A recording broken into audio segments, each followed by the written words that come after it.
देवे। अरे पूछ बेटा सुनना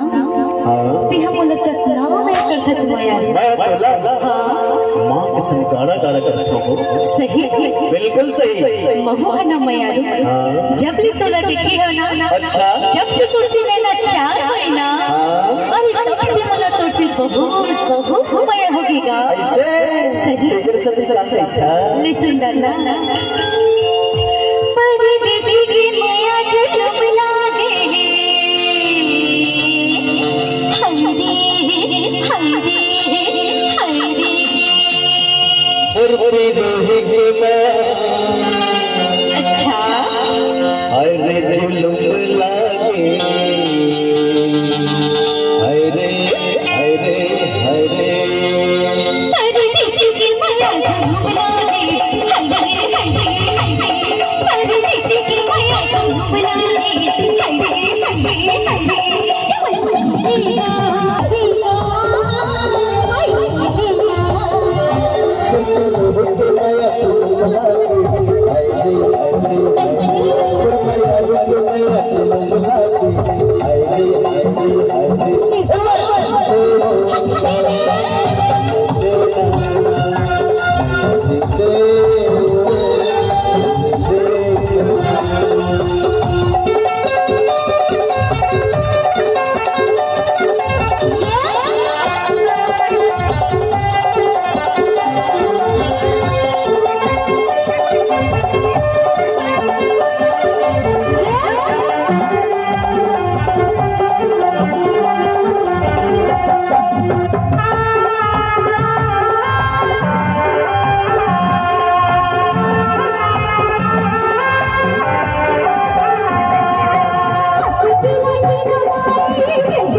बड़ी सगोता चाहिए इसका गोता चाहिए अल्लाह रानी हो ऐसे हाँ हाँ